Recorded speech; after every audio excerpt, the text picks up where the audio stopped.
And we're in. I think that's a tank. That's one of the tanks for the aquarium, I think. Fresh water. Oh, look, we're running empty trains. So they did have 10 technical difficulties.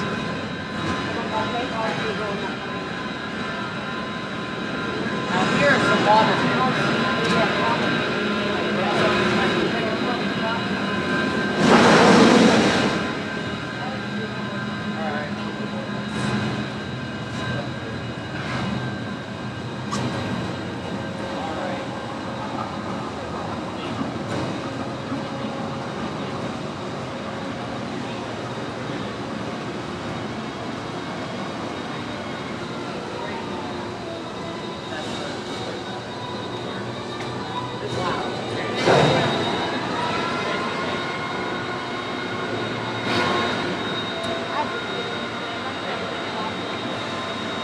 Let everyone kind of gather up, and then I'll give a quick, like, 30-second talk, and then we'll get inside where there's shade.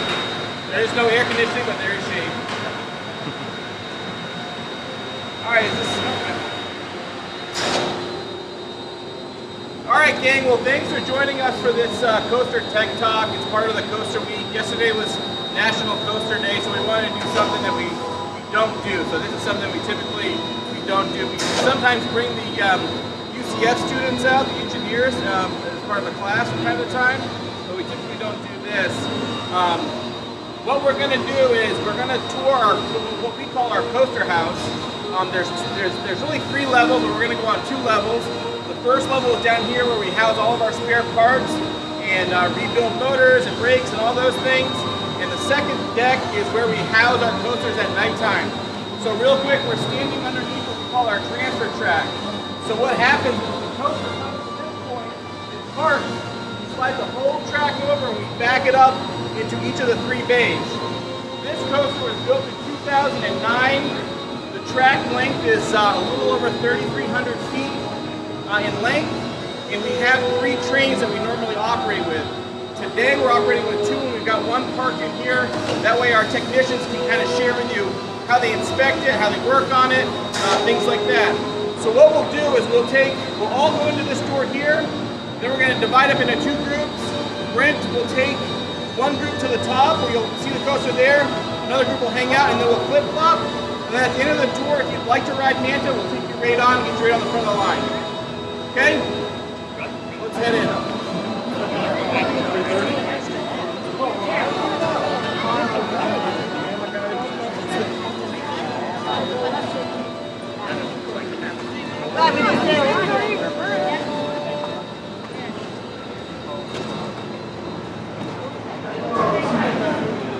This front group will go right to the top first. So if you guys, are you guys together here? You guys are together, right? On the maintenance side. Okay, Mark, I think this group will probably go straight to the top. Okay. Once Brent comes in, he can walk him up. All right. Got Greg and James are on top. Those are, yeah, seat cushions. Yep. All right, Brent, you want to take this one right here, right to the top?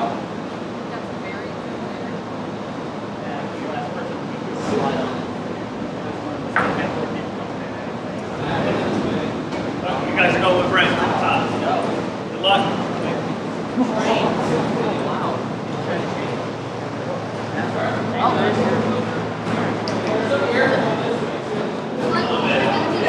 This is the kind of place your mom and dad used to work. Yeah. Except for roller coasters.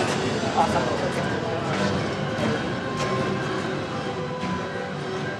I like how they have the big American flag. Right back where we started from. We got him holding the door.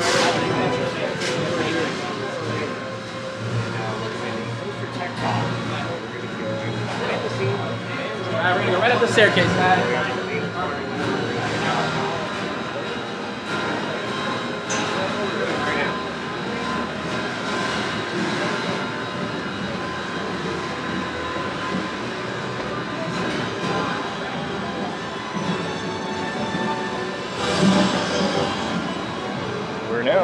top of the Manta ride operations.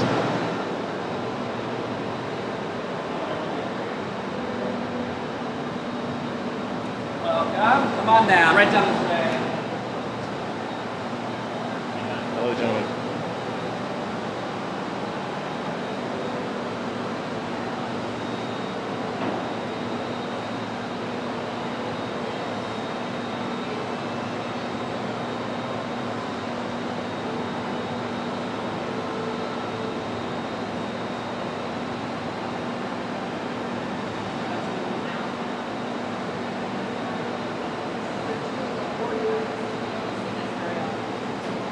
Welcome everybody to the end of the week today.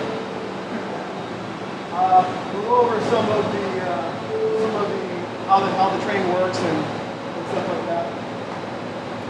One thing that's unique about this train, more than other coaster trains, is there's 144 sensors on each train. So that's mainly due to the mobile chassis and making sure that there's a check and balance for every movement of the frame itself. 120, 111, We have the ability here to manually move all the motors. Preston, come here. To move all of the motors, we want to do our diagnostic checks in the morning. Or if we have problems, we have the ability to power everything up and run it.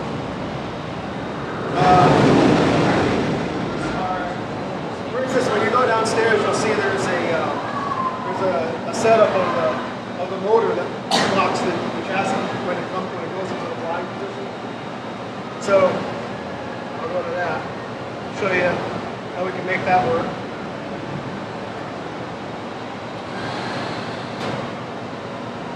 So as the chassis folds up, this pin comes out and locks you in.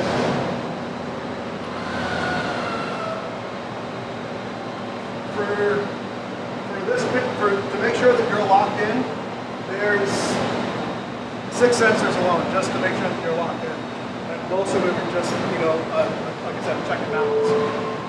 Same thing when it comes to the harnesses. There's a motor right here in the front you'll be able to take a look at. And there's 3 sensors just inside of this harness alone. And then there's a sensor on each side as another check to make sure that these pins came out and locked you in. There's a sensor on the leg flap to make sure that leg flap is closed.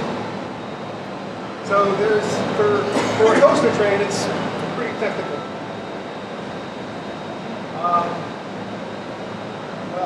Do all the sensors have the ability to shut the ride down, or is it just a light that goes on in front of somebody? Depends on what it is. Okay. Some of them are just a warning. So operations from the control room has the ability to come out and check it. Others we have to come out and take a look at it. So usually when you first get in a coaster and you get strapped in, what's the first question that comes to your mind, right? Is this thing gonna work? Yeah. So like you see these sensors here, they're making sure that these pins are out. These pins go all the way into the gear. So you're in there. You don't even see when Are they like 1.5 inch? 1 inch? They're probably about 3/4 of an inch. Yeah. There's one on each side. There's a little motor harness shock on the inside that holds you, keeps this tight. There's also a secondary mechanical right here.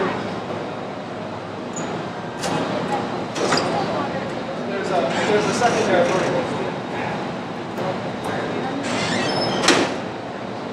right here. As the train folds up, that comes out. That's another secondary locking pin. But to your question, all these sensors, if they're not made, so if it's not making sure you're locked in there 100%, it won't let the train leave. It won't even let it hold up or anything. Answer to the question, are you safe? Right. Are you locked in there for sure? Absolutely. Yes, 100%. does one of those sensors get tripped or not happen? But sometimes when the harnesses are pushed down, if the pins aren't lined up correctly, the motor will go to turn and push the pin out, and it just doesn't make it. So like sometimes they'll come along and they'll just kind of push on the harness a little bit, and then it'll complete its movement. So with that. So you don't have to take something out of commission more than once every few days, a few weeks, a couple months? Depends on what it is. Okay. So most of the time it's this sensor didn't flag exact same time as another sensor. So it's not that It's just a please check me, not yeah, Yes. it's not that anything malfunctioned. It's another checks and balances, and we'd rather be safe than sorry, right? So Every sensor has another sensor that they have to work together. So if one is made and the other is not, and it's looking for both, it'll let you know.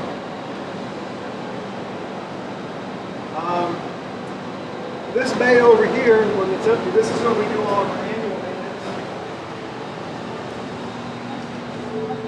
We actually will pull the train into this bay, and we actually hang it up on those red A-frames. It's suspended up in the air, off of these rails, and these rails move inward so that we can remove all the wheels and bogies. Yeah. Yeah. So, and then from there, every year, each train gets torn completely down, gets non-destructive testing, and then painted if needed, and then reassembled. Takes about 10 to 14 weeks. Wow, every year. So Every year one of them does it, so it's every 3 years or so? No, every year each they train. all- Yeah, so if it's not summer, one of those trains is in Andes. or near yours. What's that? Near yours, then you're probably see all the heat. It's a lot of work. I think on or downstairs they actually have some parts that we have to take out. We do non-destructive adjustment. Just paint it with, what's it called? Yeah. So you guys here at SeaWorld rebuild them, not the manufacturer, you guys actually We do. There are 8 technicians assigned to this ride. No, more than that. Usually around 8 technicians, and it takes them 10 to 14 weeks, depending. Some things don't have to be done every year, but in the years when we have to do more, then it takes 14 weeks. If you had to buy a new car, what would it cost roughly? I don't know. A lot. I can tell you they're not cheap. So how long does your daily check in the morning? Like I assume there's a tech that goes through and does a checklist every morning on each train? What does Yeah, that park look like? opens at 9. People start checking at. So our techs come in at 4. Come at 4 4 in the morning. morning? 4 in the Wow. morning. Thorough check? Yes. Or just a lot to check? Yes. There's a lot to check. So we have a procedure where we actually take some of these jack stands, jack up each car, look at the wheels, examine all the wheels, make sure they're 100%, make sure they're free spinning. Free spinning wheels is a major component for what goes needed. So we make sure that's 100%. We give them a good tug on all the harnesses. Really, a lot of times we try to break it.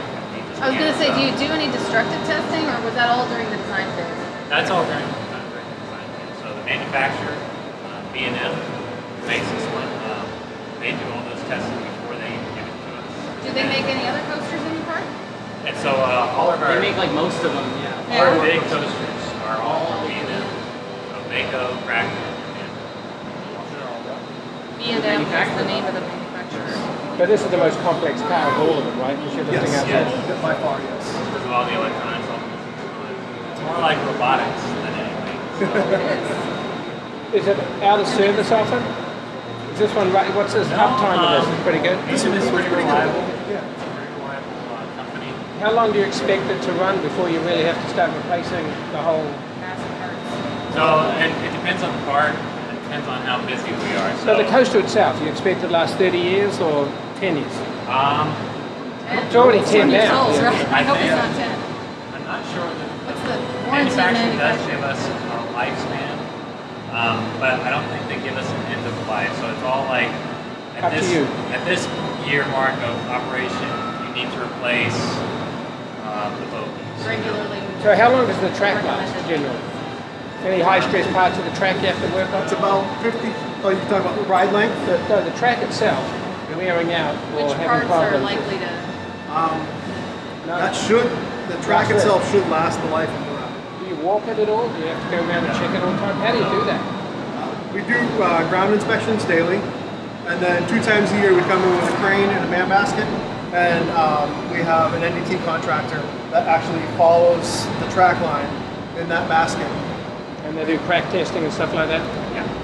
Yep. And we also do each track joint, the bolts get torqued. There's a certain percentage of bolts that get torqued as a check. And then if one fails, then we have to replace all the bolts on that joint. You basically check it tight, it's tight, we're good. If it's not, then... Yeah, and you have to check it. And that's once a year? Twice a year. Twice a year, okay. By Who is D? WWDD? I assume that's like the manager or something? That is for the... That's Dale. Dale is the lead technician. Dale. Yeah, you are correct. I love it. That's what our guys need to ask themselves. Very cool. Downstairs you'll see that there's 2 different types of wheels set up. There's a urethane wheel and a nylon wheel. And you'll see if you look on... Yeah, I noticed the orange and the white. Right, so if you look at rows 3 and 4, Go to the other side. those are nylon, sorry, 2 and 3, counting wrong. Those are nylon wheels. Those are much harder compound, and they don't reflect as Nylon wheels on rows 2 and 3.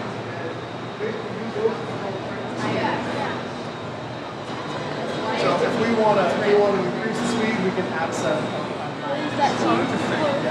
Sort of a rest break.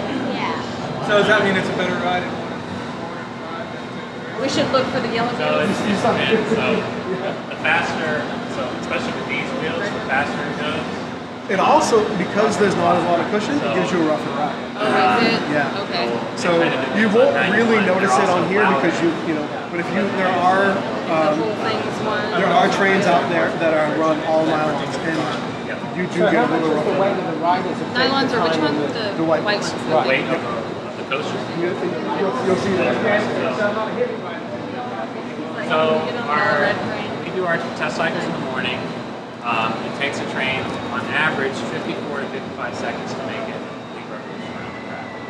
With guests, it takes it about 50 to 51 seconds. That is faster. So there it is is a faster. Yeah, absolutely. More weight, the faster it goes. Yeah, so you try to, with the wheel selection, you try to keep it just at the right speed to make sure it goes Exactly. through all the turns right. Because the faster it goes, the more G-forces you're going to experience. More sick people. And more sick people. More stress on everything. Yeah, exactly. It affects everything. So we have to take that. What about the braking? Do you have to change the pads much on that? So on an annual basis, the steel that goes on here gets replaced. So this are your rotors, and then you got pads out on the track. So the pads, just like the pads on your car, brake pads on your car, you want softer metal ones out there. The red ones. How often do you change those? Depends on the hours of the park and how many trains we're running. Right, a whole lot more than twice a year. Oh yeah. When peak season, we can change out one of the sets every couple weeks. Every couple of Yeah. being in a gym.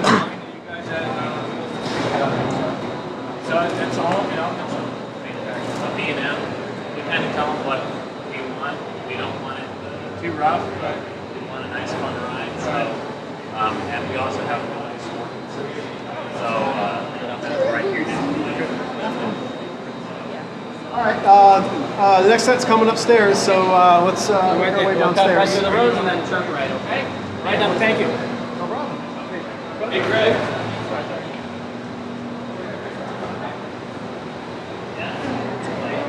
Yeah, that's right, Steve.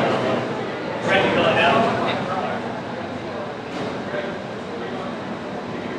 So, you're going to meet James and Greg.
polyurethane or soft? Yeah, I'm sorry about the heat today, but we got it. We're in Florida. Well, welcome to our Manta Coaster House. I hope you guys got a lot from upstairs. Got some neat things to look at. We got some other neat things down here to look at. My name is Mark Hatton. I'm the rides leader out here. I'm in charge of the maintenance side of all the rides. I have 3 supervisors. You met 2 upstairs, which was James and Greg, and I got Charlie here with me. Any operations questions you got? Right. We'll answer them. But, so you can see, we're open 365 days a year. We're a little different than everybody else, so we have lots of spare parts. If you look around, you see them all over the place. We have spare motors and gearboxes for our lift. We have a motor sitting there on the bench. That's the blue one there. Those are one of our pinch. If you were upstairs, you'll see that's how we move the train around this track. It's always a group of 4. They pinch against the center rail, and that's what propels you on until you get to the lift. There's a section of chain there and a chain dog. Chain dog you'll see is painted in red and gray. Red is the area that engages into the chain, and we want to inspect that on a daily basis. So we have a different coating on here. We can see scratches and stuff. Huge. And it engages like that on the chain. How often do you have to change these? I mean, what sort of? On these, not too often. We normally do it about every other year. We change one out, but there is no spec. On the top of our chain dog, there is a magnet to make sure it's engaged in the chain. There's a prox that reads this magnet as you go up. If it's a bad chain engagement, at that point we would do an evac and have to re-engage the chain. So there's a sensor right along the track. It knows it the whole way, or just in one spot? No, just in one spot at the bottom. What it does is when it's engaged like this, the sensor's mounted here and reads it. And if it's not engaged right, it'll be engaged like that, and it's too far away from the sensor. And in which case, stops the coaster, and at that point we go up, have a bore scope that we have to check it with to see the engagement. If it's not engaged, at that point we do an evac, we take everybody off, and we actually have to ratchet the train in the position. Ratchet the chain in position, that means you manually turn the chain? No, manually pull the train up until it snaps. Until it gets into place. So that must take a little... You can't do it with the extra weight. No, can't do it with the extra weight, and it takes a while to set that up. Oh, is it manual? Yep. Cool. You know what we done manually. So we also have a coupling that's what holds the cars together. You'll see it there. The entire train for us, we take apart once a year. We do a complete non-destructive testing on the train. That's where we take this whole bottom floor is nothing but parts and bins and stuff like that. And just the chassis upstairs. We never reuse a bolt. Everything gets replaced. And if you go through all the cabinets, you'll see every bolt in there. I'm going to turn this over to Charlie. He's going to talk about the wheels. There's different styles, right? You can see that? And why they're different styles. Yeah, so that's one of the fun things you don't think about in dealing with roller coasters is you can actually vary the speed of the trains by changing out the wheels. We use the different wheels have different materials. You see the light colored one there. It's a nylon based wheel, and the other one is a polyurethane based wheel. And we can vary those on the coaster to affect the speed. Things that would slow or speed the coaster down is the weather. If we get a very cold day, the coasters will run a lot slower. We may have to go ahead and change out to nylon wheels to keep it at an appropriate speed. Or on a very hot day, we might have to remove the nylon wheels and urethane wheels to slow it back down. This allows us to vary it. That way you always get consistent engagements in the brakes and the chain and entry speeds into the different drive units. So you replace this yourself? Each wheel split? Yes, well the nylon style do split, the hubs come apart. Hub gets on there, or set on there, and this set back on. We actually use a hydraulic cylinder to press that back on, reinstall the bolts, and then it's good for installation. The urethane wheels will actually have to get sent out to a company that removes the urethane and has a process for rebonding that urethane to the... How often do you have to change the urethane? It depends on the wear. It depends on weather conditions. If it's a hotter summer and the steel gets really hot. Something you might do once a year or something. It depends. I mean, depending on how fast it's running, how full the trains are, the ambient temperature, water buildup on the track can help affect the rates at which the wheels can cool off. So. Do you have one of these split rack? Not that I'm aware of. The majority of the nylon mills will actually wear in diameter before any kind of failure occurs. We do get inclusions when the urethane mills will pick up a green or start to show indications of lamination, and we will change all of those before it gets to a critical failure. What about the bearings in those? Every morning we'll actually lift this train up and inspect and spin all of the wheels, make sure all the bearings are free without ticking or snags or any kind of holdup. I don't know if you remember seeing there's a bunch of triangle-shaped jack stands upstairs. We'll support the whole train and take it up off of its wheels every morning and inspect those bearings. But we do change bearings throughout the year, depending on what we find. Any other questions? You said you have the lift motor and the lift gearbox? Yes. Right over here, we've got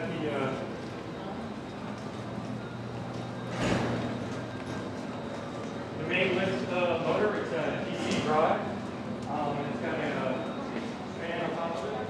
So this is actually the motor right here. That's what turns the sprocket that holds the chain, which tries to go to the top of it. That is mounted directly to the gearbox over here through a coupler system. And this is the main lift gearbox that reduces and allows us to have the torque required to pull that train up. This train is one of the heaviest trains. I'm not exactly sure how much it is, but for example, our Mako coaster weighs 23,000 pounds. So, and this one's considerably much more heavy. So you make the DC here and you control the speed with the DC, or just because the DC motor's the torque you need? You control the speed? It does have a variable drive that's attached to this. And for example, when the train goes to engage, that's at one speed. As the train travels up at the lift, that's another speed. And then there's an idle speed. So after the train is left, it will reduce down to idle. As the train is dispatched, it'll speed up to engage. That way the pinch wheels can match the speed of the train as it exits the station for that proper engagement. And then once it's fully engaged, it'll ramp up to that. Do you know how much power this is? Off the top of my head, I don't know. What's it cost to run the whole ride every year? You know? It's quite a lot. With all the inspections that we do on these rides, as well as we replace all of the hardware every time they're disassembled. It's quite a lot. I don't have exact figures for you. Probably cheaper than lawsuits. What's up on the third floor? The third floor is just access. It's a catwalk system that we can use to access the top of the trains. That's where anybody that's up there is going to be harnessed off. They'll be able to put on a harness, climb over on top of the train, and that's where they would have access to that wheel assembly. They would get up there, as well as a lot of the wires and electronics are routed through a cableway that's on top of the train. They'll inspect all of that and have access to the brake pad system along the train, as well as where they would do the inspections for the chain dogs and couplers, because you cannot see them from the sides or underneath. So they'll get on top of the train and crawl along all of that, make sure all of the hardware. Be a little too fast. So is this your workspace? Do you work down here? I'm in charge of all the rides, so I bounce around. Does it always look like this? We try and keep it that way. I mean, they've talked about employee safety. You can't have things stacked up and in the way. People trip over it. So we try and keep everything as clean as we can, as neat as we can, and picked up just for if you come and you're here and the ride goes down, you want it repaired as fast as possible. If I can't find my parts, I can't get it repaired. So we keep everything very organized. That way we have access to all of that, and you know, you're not coming in here going, I can't find this. So yeah, we do keep it. And I mean, coasters are built for safety, you know. A lot of it's all gravity fed. A lot of people think you can stop a coaster anywhere. You can't. Once it leaves the lift, it's not stopping until it comes to the main brake over here. Actually on the table over here, like where Jacob's at, we have one of our cylinders out there. They're all gravity, you know, spring closed, air open. Doesn't fucking happen.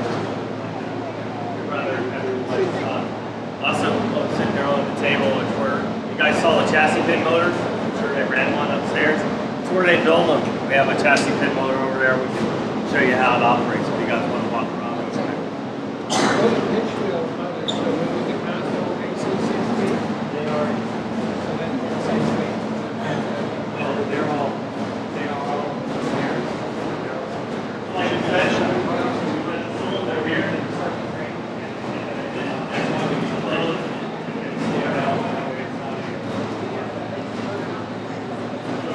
When the train is coming in, you have to roll it. Then once the train goes by, it doesn't take air to close. So if the air opens, just let the train go through. Very cool. And this is where they rebuild them and they test them right here on the bench. And then we have the chassis pin motors, which are here. We have a power supply here. Turn it on.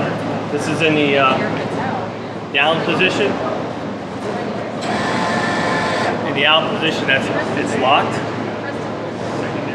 And then they can check it and it closes. This is right here where we rebuilt it, right here. First spec. B&M has tolerances on all their parts. So this is where they do all that. You see we got a shelf full of them. Because I mean, there's a lot of weight on these all day long. You think how heavy that car is. It's supported by those 2 pins. Yeah. There's a little bit of gear, only a couple little gears in here that have to hold it. But Usually the gears that go bad? generally, yes. Yeah. You'll get one that'll start. Once it's out, it's locked. It's not going anywhere. But sometimes to get to that position, they'll strip a gear. We will have to replace it. You take it apart, put the new gear in, and it's Yep. good to go. Yep. And once we have it apart, there's tolerances. We have to check all those. So any part that's under tolerance, we replace. So what does that cam mechanism do there? So this is the cam mechanism. Did they show you how the harnesses work? What the pin goes in and out? Yeah. Did you get to see that? Well, this is the cam gear I talked about. There's 3 different positions that it reads. They're sitting right over there behind Jacob. So this will just spin on a servo motor in there and lock your pins in and out. Oh, cool.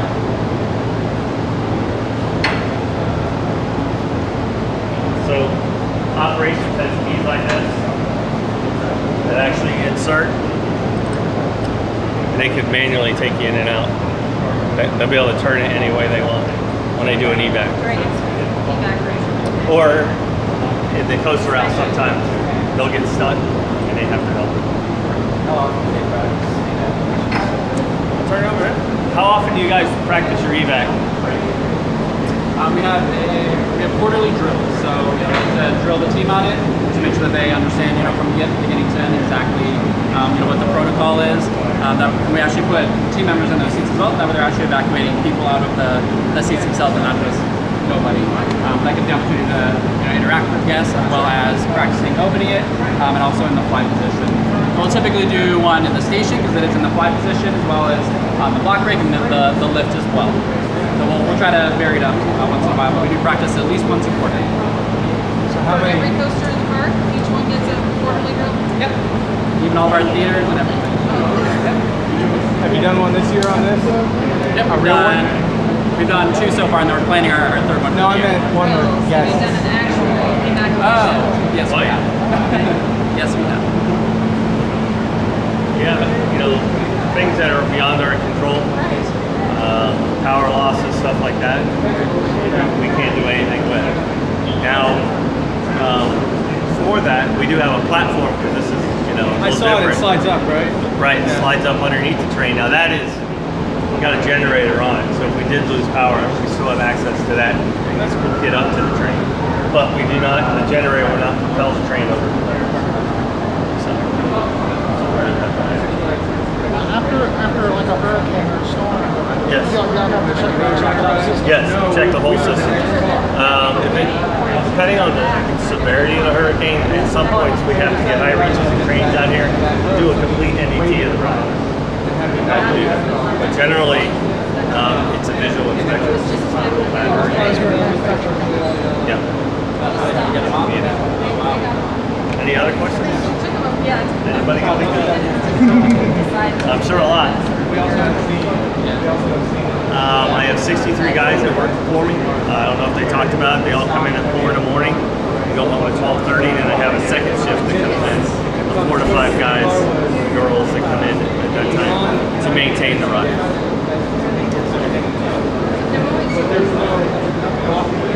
Everything is redundant. You'll see we have a compressor here, we have another one beside that building. It's double. Like I said, we're open 365 days a year. Hey Greg, you guys done up now? And who all wants to ride? So everybody wants to ride? Brent, you ready to ride? We are. We are. Let's go. We're gonna go down that way towards the blue door. It was a pleasure meeting everybody. Thank you. Thank you very much.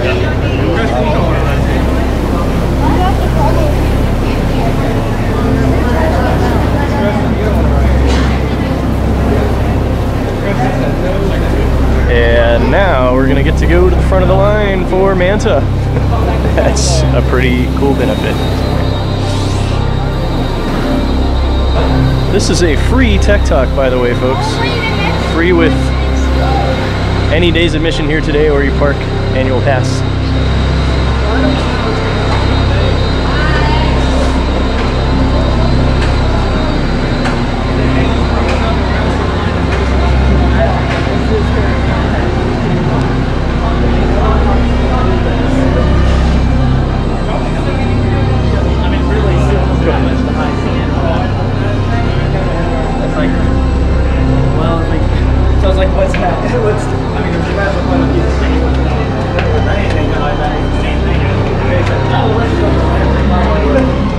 This is sort of a back door. This is cool.